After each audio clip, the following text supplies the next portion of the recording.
Good morning, guys. Unfortunately, this is not ideal, but this is how it's going to have to happen this morning.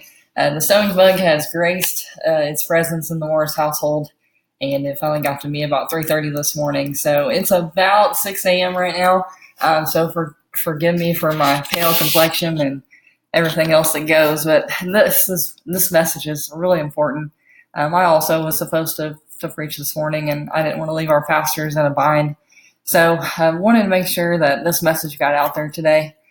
God's really been on me about blogging my messages and also recording them and making sure that they get shared, not just our church, but just sharing those out to reach more people.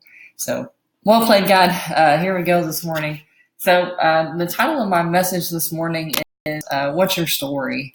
And so this message, it's it's an interesting one. And what I'm going to do, I'm going to tell you some graphic events. And this is a story about a girl that I knew, and so hang with me. It is kind of graphic. It's not pleasant. It's not positive. But it's a story that needs to be shared. So this girl I knew, she once had a gun pointed at her to leave. She once had her significant other try to hit her with a vehicle.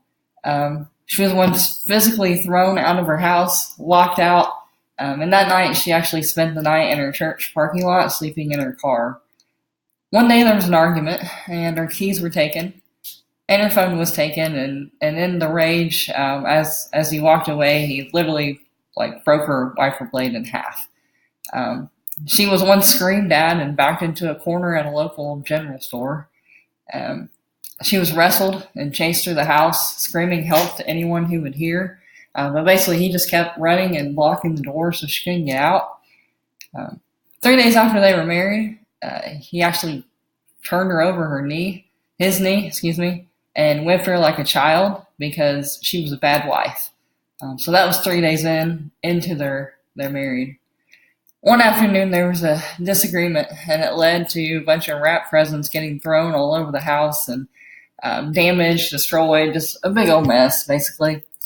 He grabbed her neck, pinned her on the couch, and eventually it was over. It just happened to be the night of their church Christmas party, and she went and told her pastor as kind of, cry for help of this just happened. And her pastor's response was, "What psychotic thing did you do to make him do this?" So pretty devastating. The first time that she moved out, she had police escorts, and that was so she could get her stuff out safely. And so that was kind of a first for her. So she went back to get some of her items, and he came out and basically threw a bunch of items all over her car and put dents all over it.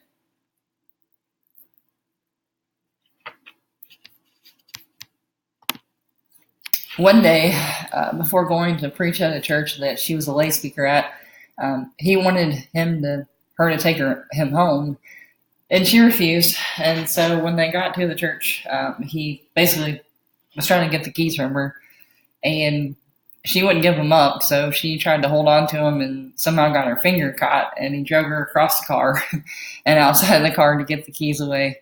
It caught her finger and actually ripped it open pretty deep, and then they had to go to the ER. And so he went inside to the church that she was supposed to be preaching at, and he told the congregation that, hey, she just cut her finger and we got to go to the ER. Sorry, no church today. On the way to that ER trip, she was cussed at and called stupid and just a lot of horrible stuff just getting to the ER. When they were in the ER, he actually even told the nurse that was helping her out, what happened. And she kind of looked at the girl and just, waiting on her, I'm sure, to say something, but she didn't say anything. They left the ER after about 6 stitches and, pain medication, and left. And when they got to their house, she was locked out. And again, her keys and phone were taken away. And so she didn't know what to do. So she just started kind of just walking around and walking the streets and hoping that basically he would calm down and let her back in. So all the while on, pain medication and just recently had 6 stitches. Finally, there was a restraining order placed on him, but also she had a restraining order attempted to be placed on her as well. Luckily, she was able to go to court, and it was actually dismissed as soon as she showed up. Um, but even they tried. They went to marriage counseling while they were actually sitting in marriage counseling in a local church. He kept getting texts from his girlfriend and saying that it was his son. And so, they tried to get help, tried to do a lot of things. The thing is, a lot of times what happens in these scenarios is, and here's a simple fact, is that she moved out 3 times, but she moved back in twice. And that's what happens with a lot of domestic violence, domestic abuse cases, is that people they go back, and it's hard to kind of break that cycle. She even heard later, after finally the divorce, from one of the groomsmen that he had been sneaking in his neighbor while she was away at grad classes, and basically, even to this day, if you ask him why they're divorced, he would tell you that she cheated on him, and that's why there was a divorce. She was told never to talk to her stepson that she was around from age 3 to age 12. Basically, don't ever talk to him again. He thinks you're stupid, and he was glad that you left. And really, this girl, I have no idea how many times that she was called horrible names, and fat and ugly, and lots of other unchurch language things that to repeat, and it was just a very ugly cycle. And so I'm sure that some of you have probably guessed this by now, or probably figured this out, but that person was me. I'm that girl. And that was me from the year 2000 to about 2009, 2010. It was about 10 years of my life. That was my norm. Those were pretty big episodes, obviously, that I've told, that I've honestly kind of dug up from my memory, and they were very deeply buried. But that was a pretty good snapshot of just some really traumatic events that happened. So first off, there's 2 sides to every story. Did I do things wrong? Oh, yes, you bet. Yes, absolutely. Did I know how to control my reactions? Did I know how to control my emotions? Did I know how to have peace and let go and let God? No, no, obviously not. Did I have a million red flags going into this, and especially in 5 years of dating? Did I have red flags? Oh my gosh, I had so many red flags. But I chose to believe the good. I chose to believe that it would all be all right, and God was a big God, and He would take care of it all, and He was a good person, and it would all work out. I was at the lowest of my lows throughout this. It took a lot to come back. A lot of times people ask this question. It's a really common question to people who have been through kind of different experiences. And honestly, again, my experiences weren't that bad. And I hate when I say that out loud. But why wouldn't I leave sooner? So that was one of them. I thought, well, it could be worse. I could be getting beat all the time, black and blue, and that could just be happening all the time. And other people, they dealt with that, and my situation, it's not that bad. So and the truth was too, a 10-year segment of time, not everything was bad. There was always something to kind of give me hope, or something to kind of reel me back in that it was going to be okay, and it was all going to be all right. like I said, I really believe in the God factor. I really believe that it would get better. A huge, huge, huge part of this, especially after we were married, was, I took vows. And I said for better, for worse. And I meant what I said. Um, I really did. And so I wanted to see it through, but some of those reasons for seeing it through too was selfish, because divorce meant failure to me, and that's horrible. Um, that was a horrible expectation that I placed on myself, and I, I just that was my pride. My pride was involved that I didn't want to be a divorced person. I truly believe no one would ever want me again. I'd be damaged and broken the rest of my life. I was unlovable. I was a horrible, horrible wife. I was just a horrible person, honestly. Um, but honestly, it was so embarrassing. I want to show you. I want to show you a slide, and we talk about mental health, and people don't like talking about it, but we're getting better. We're getting better about talking about the need for mental health. So I did do counseling, and again, no one wants to shout from the rooftops, I've been in counseling. I got so low that I needed someone else to help me work through my problems. But you know what? It was the best 6 months and the best decision of something that I've done for myself in my entire life. And it wasn't just someone that sat and listened to me. It wasn't bad. I had, I still had friends. What abusers will do is they separate you. They try to separate you from people that you love, and that'll listen, and they kind of scare you into thinking, oh, they'll never believe, that they'll never believe you, and they isolate you. But I don't know why I'm sharing this with you. I pray no one's going through this, of course. But like I said, this message is meant to go out beyond these walls this morning. And this is the cycle of abuse, and it's so simple. I don't know if anyone's ever seen this before. It was so simple that it was like all these light bulbs. When my therapist showed this to me, I was like, oh my gosh, like this is my life. But the first step is just, tensions are building, breakdown of communication. There's there's some fear in there. And then there's an incident. So an incident is kind of some of the things that I shared. Those are major incidents. There's a lot of intimidation. There's a lot of threats. There's a lot of blaming. There's definitely a lot of anger and arguing. And again, not all wounds are always physical. The emotional wounds, the verbal wounds are very hard to recover from. And after that incident, there's always that reconciliation and that, well, the gun wasn't really loaded. I didn't really try to hit you.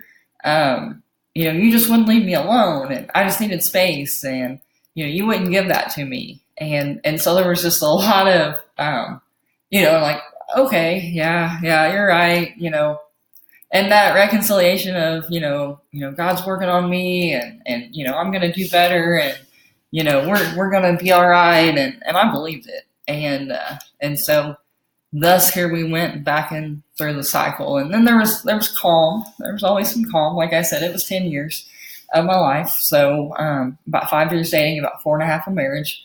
And there was always some calm, and there was some good, of course, obviously. But again, what would happen is we would cycle back, and we would cycle back and cycle back. And this is a very difficult circle to break. And so, it just took a lot of courage. It took a lot of strength. It took recognition that this was even happening. My therapist taught me a lot about boundaries, setting boundaries for how people treat me, what I'm going to allow. People only treat us how we allow them to treat us. And it's like I didn't understand that. I didn't understand boundaries. I didn't understand, I was a strong woman who should have a say as well. But anyway, completely torn down. It just really, it broke me. That's really all there is to say about it, is that, I was very broken. I was very hurt. I had to reteach myself, what boundaries are, and what self-respect was. And honestly, and anytime I get an opportunity to share, especially with young people, as I talk to them about, know your worth. That's why I always share that, because it was so big for me, like understanding like God paid a big price for me. His my name was written on his hands, and he did that for me. Like imperfect, broken down Jennifer, he did that for me. And so I wanted to share this, that ugly part of your story that you're living through right now. It's going to be one of the most powerful parts of your testimony. Now, listen, and again, this is not meant to be depressing today. It's not meant to be a woe is me, poor Jennifer. Again, oh my gosh, so many people have it worse. My goodness, we are dealing with such a time of loss, I feel like, locally. And people just, there's sickness and there's disease and there's death and big things and people are fighting cancer and they're fighting sickness and they're fighting, just so many things, and there's so many battles out there. But that ugly part of your story, it's gonna be your testimony. It's gonna have power in that testimony. Here's the thing too, like, do I still have scars? Oh my gosh, yeah. One of the best things that happened, and I know it sounds weird, but one of the best things that happened is I have a scar on my finger from those 6 stitches, and I'm glad it's there because it reminds me of where I've been. It reminds me of some really dark days. But guess what? I'm still here. My finger's still here. When it happened, honestly, not being over dramatic, but I really was like, oh my gosh, it's my right hand. Because it was a really nasty gash, and I just thought, oh my God, it's my right hand. This is really serious. And it kind of started, that day too was kind of a big breaking point of like, okay, we've had some episodes, but this is getting dangerous. And then all the ER stuff and the behavior there and after was just, again, golly, I had so many wake up calls. But, again, not just physical scars, but, when you've been through something, and you all know this is why I'm speaking this today. You all know this. You have emotional scars, you have physical scars, but, I have trouble, to confess, and you guys that know me, you know this about me, is that I have trouble being open. I have trouble just being open and loving and just overly affectionate. And I'm like, because I get scared. Because I was in protection mode, and, I allowed myself to think the best of someone, and it really hurt me. And so I still have a lot of trouble just opening up and getting close to people. And my goodness, I have a lot of like trust issues, and I've worked through a lot of things, and I can't tell you again how gracious Ben has been to be a wonderful, patient man, because he is very good at boundaries, and he's very good at stop it. This isn't real. You're making this in your mind. Because I have trust issues. I've gotten so much better. There's still issues there, of course, that I have to really like catch myself and say, no, this is not the past. This is my now. Lord, give me discernment that we're all good here. I have a really strong reaction when it comes to people who lie and manipulate. And when I say strong reaction, like I may overreact. If someone lies to me, it's like no grace is given. And that's not always good either, because people make mistakes. But I have a really strong reaction when it comes to people that will lie to me, because there were so many lies and there was so much manipulation, and there's just a lot of stuff that took place that I just really felt like, golly, 10 years of my life, like what was real and what wasn't. So, these are just things that I struggle with still today, and God's He's done a work. It's been 10 years, so I don't have a lot of excuses now. It's been 10 years, and God's been working on me. He's brought just phenomenal people in my life that I just adore and appreciate, and God always knows that who we need and when we need them, and I'm so grateful for that. But why? I guess why don't we tell our story? I mean, just like this morning, I all week just, God, are you sure about this? Or are you sure that I'm supposed to share this? Like, this may really come across bad to some people. They may really not appreciate this. Lord, if I share this out, a lot of people that, I haven't named one name. I'm not defaming anyone. But, some people will connect the dots. But basically, we don't share our story because first off, it's embarrassing. It's uncomfortable. It's negative. It's a drag. It's too real. Some people are like, you're airing your dirty laundry, and, a lady doesn't share those types of things. And, unfortunately, if we don't share, how can we heal? And not that we need a public forum to share, but if I never went to counseling and talked, if I never shared with my closest friends and family, if I never shared with Ben, like, this is what I've been through, how could I ever have healed from that? How could I ever help someone else? Why, today it's like we have to have this perfect representations of ourselves. And I know social media, but it's a lifestyle now. And the truth is that here's one thing, let's clarify, is that when I use social media, that's for my outer circle. And it's honestly, I document things. Like, I'm going to share all my pictures from each trip because I love when they show up in my time hop and they show up in my memories and I get to relive these good things.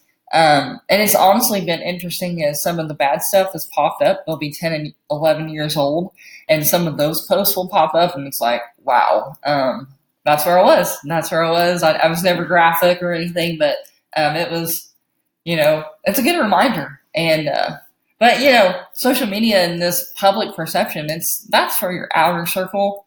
That's not for your inner circle. So you need in your inner circle, like you got to share. You got to tell them your story, because not only do you need to say it for your healing and your help and to, I don't know, kind of just initiate and solidify like what you've learned, but they need to hear it too. And it may really help them.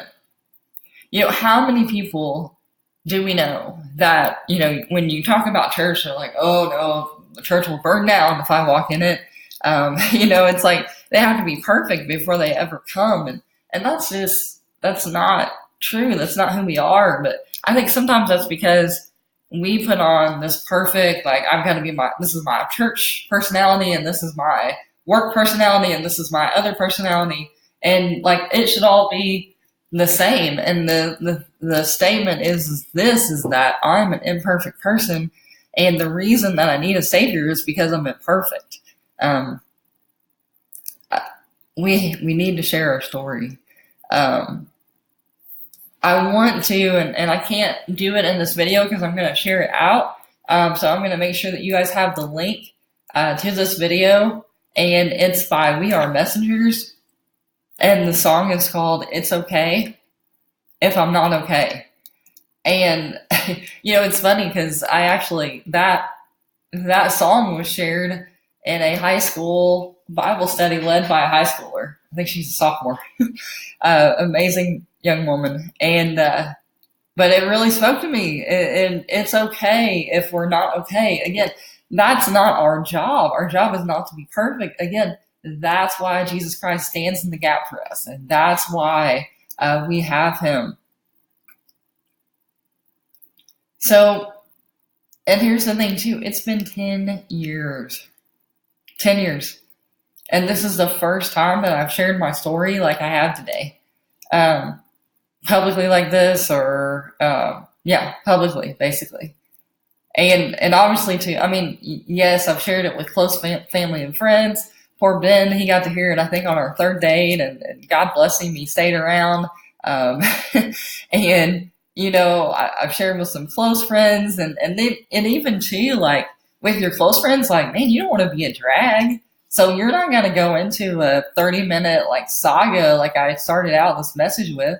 Like, you may tell bits and pieces here and there, and then you're like, okay, let's not talk about that. Like, and you just, again, you just kind of like cover it over and try to move on to it. Another thing that I personally have struggled with in my story is that, I'm a real person. And the person that was involved in this is a real person too.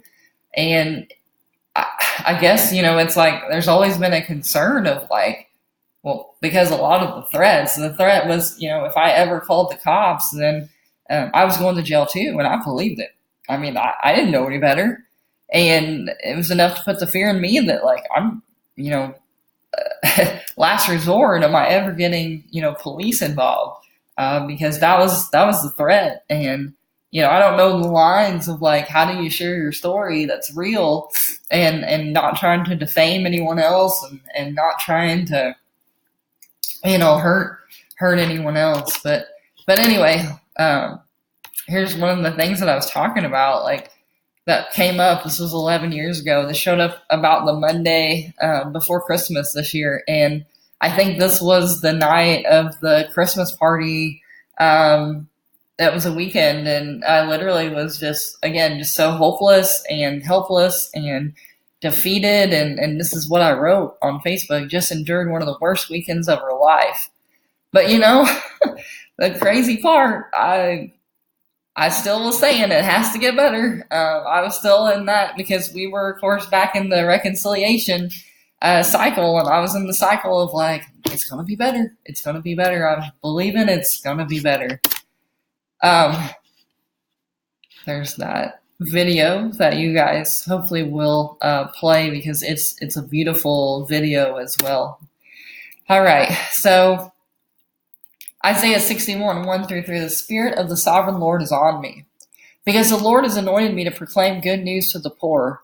I believe that's what I'm doing this morning. He sent me to bind up the brokenhearted, to proclaim freedom for the captives, and release from darkness for the prisoners, to proclaim the year of the Lord's favor, and the day of vengeance for our God, to comfort all who mourn, and provide for those who grieve in Zion. Hopefully I gotta move my little head here.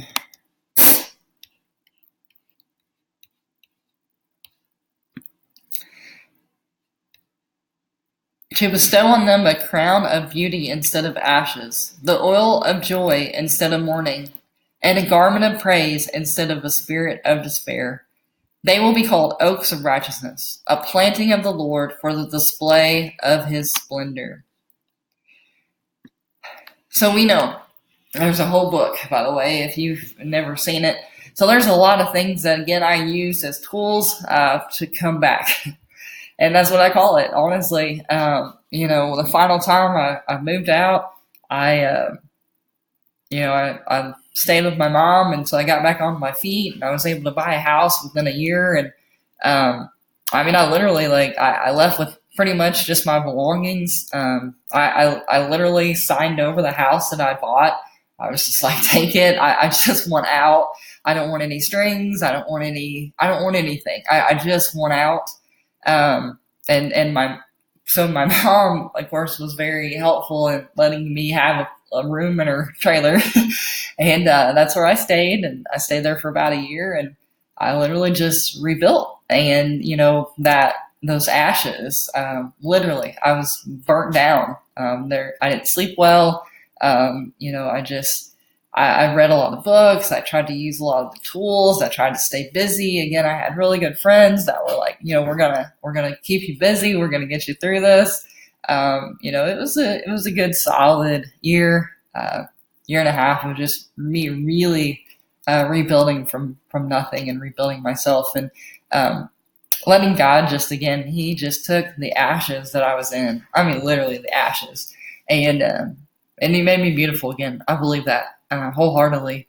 And that he took all of that mourning and all of that sadness and all of that despair, and he made it a garment of praise. And I know now that because of what I've been through, he's made me an oak of righteousness, and he is putting me on display right now. He's putting me on display to help other people share their story. And it's just so important that we share. So, here we are, and I'm not real big into New Year's resolutions and that, but it is a time of, what's your next chapter? So please think about that. What is your next chapter? Are you a victim? Are you going to be victorious? And the reason I even started my story with like a girl I used to know, because it really feels like that. It feels like a segment of my life. It's not even me. And truthfully, there's psychology that goes with that. Like people compartmentalize things that are really like they do that with traumas. They do that with things so that it's easier to heal. Um, you know, I think sometimes it's even denial. I mean, like it didn't happen. Um, it's kind of been a rough week in preparing this because I had to dig through a lot of memories, and I'm not kidding. I really buried a lot of these things. What started some of the arguments? I have no idea. Couldn't even tell you. I have no clue. I have no clue how they ever escalated, but I remember the traumas. But excuse me, like I said, I had to really dig. I had to dig through my head and memories trying to remember and recall those things because again I have and I'm sure it's a God thing too because he has said this is a new chapter for you. The old man is gone and the new creation appears. One of the best things for me, and not everybody's able to do this, but I was able to get out of town. It's small town USA, and everybody knows everybody and everything, and everyone's related, and I know you all can relate. But one of the, I'm most thankful that I started my teaching job at Salem, and like I said, everyone at Salem just open arms, welcome me here. My church is here. My husband and his family are fantastic, and they're here. My dad's from Salem. Just my aunt and uncle live here, and just, it's been kind of my healing safe haven. And, but we have a decision, and I could have wallowed. I could have stayed in it. I honestly, and you want to talk about healing, I kind of dealt with this week too. Like, I don't hate him. Like, it's crazy.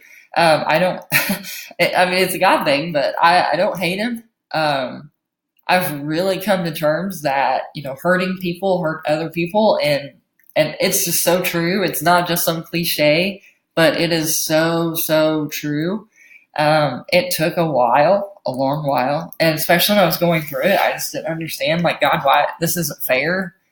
Why are you letting him get away with this? Why? And what I've been able to see is in being patient and the healing process is that God is a just God. I really believe and I see that we all got what we deserved. Again, I'm not here to trash talk, but so I will only speak to you about what my life is like. And I have a wonderful, supportive, loving husband, a very stable marriage. I have a stable home. I have two absolutely adoring, beautiful children.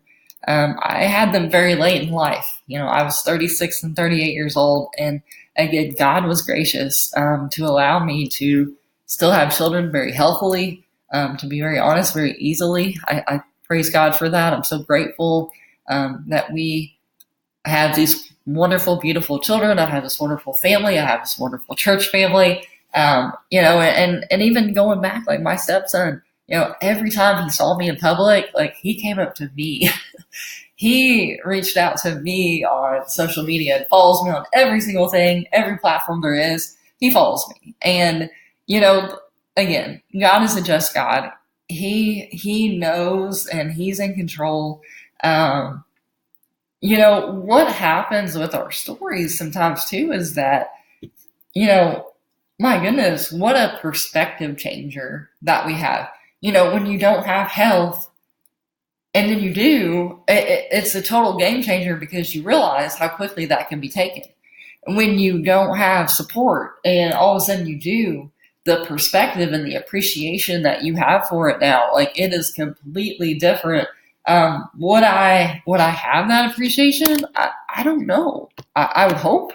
I would hope that I do, but I'm not 100% if I would be as grateful as I am. So I am not a victim. I'm an overcomer. I am a survivor, by the way. But Hosea 6:1, it says, "Come, let us return to the Lord. He has torn us to pieces, but he will heal us. He has injured us, but he will bind up our wounds." Romans 8:28, and we know for those who love God, all things work together for good, for those who are called according to his purpose. Romans 8:37, no, in all these things we are more than conquerors. Conquerors, can never say that. Through him who loved us. Psalm 147:3, he heals the brokenhearted and he binds up their wounds. This was a big one for me. Psalm 147:3. My heart was broken. It was so broken. But he bound up my wounds, and it wasn't quick, and it wasn't immediate, but it was a process. 2 Corinthians 13:11. Finally, brothers and sisters, rejoice. Strive for full restoration. Encourage one another. Be of one mind. Live in peace. Sorry, my little head's sliding across here. And the God of love and peace will be with you.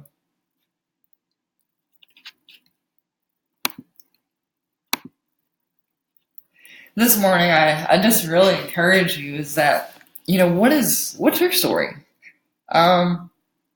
Again, not everyone's built like me, and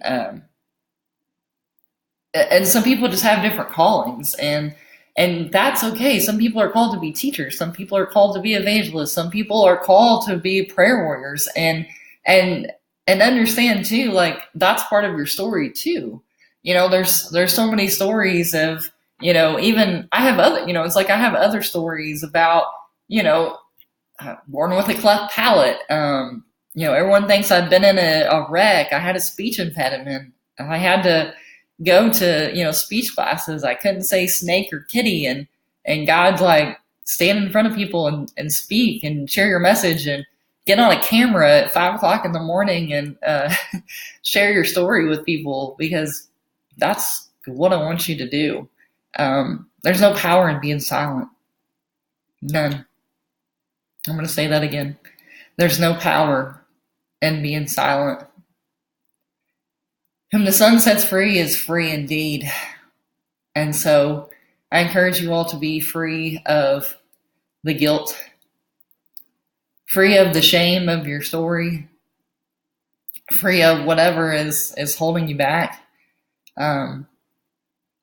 I encourage you too, my goodness, I can't tell you as a teacher how many times, you have that kid that's so frustrating to you, and you're like, oh my gosh, like this kid, why wouldn't he just do what he's supposed to do, and why is he so rude, and why is he mean, and why does he challenge me all the time?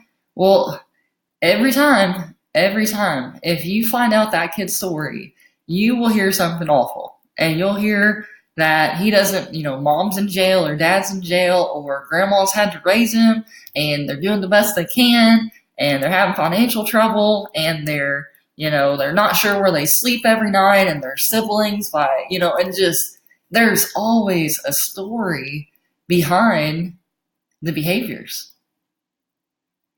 And this morning, not only is it important for us to share our stories, but we have to listen and hear the stories of others and show grace. Because again, like not everybody knows that they have to seek God. God will take care of it. No, like if no one tells you that, you don't know. If no one lives that out for you, if no one demonstrates that for you, how would you know? And even knowing, like, I know God can do it. I know he's a just God. I know he can, take my ashes and turn it into beauty again. I know he can do it. But man, there were some dark days. Even though I knew and I believed and I trusted, but there were days I didn't trust and I didn't believe, and it was hard. So this morning, Maybe I've shared more than you were comfortable with me sharing. I'm sorry if that is the case. But you need to tell your story. And not necessarily to your outer circle, but maybe to your inner circle. You and we need to listen and offer to listen to someone else's story and try to understand. More often than not, we can relate. There's something that in our past, the older I get, of course, the older I get, there's something always that'll trigger, like, oh, I remember that. I've had a similar experience like that. Yeah, and here's what happened to me. And there's so much power in that sharing and that, comfort in sharing with each other. I pray you all have gotten something out of this message. This has kind of been a cool experience. I actually, when I paused it earlier, I went and laid on the floor for a little bit. I really felt bad again. I literally said, God, give me the strength to finish this. And I believe that it went off without a beat, and my mouth's a little dry, but I feel pretty good. And I believe that I've done what God's asked me to do today. And I just pray that God bless you, and that He blesses your story, and He turns your ashes, turns them to beauty, and that He makes you a righteous standing being that just withstands everything that life will throw, and that you are so strong that you can stand and be an encouragement to other people. God bless you.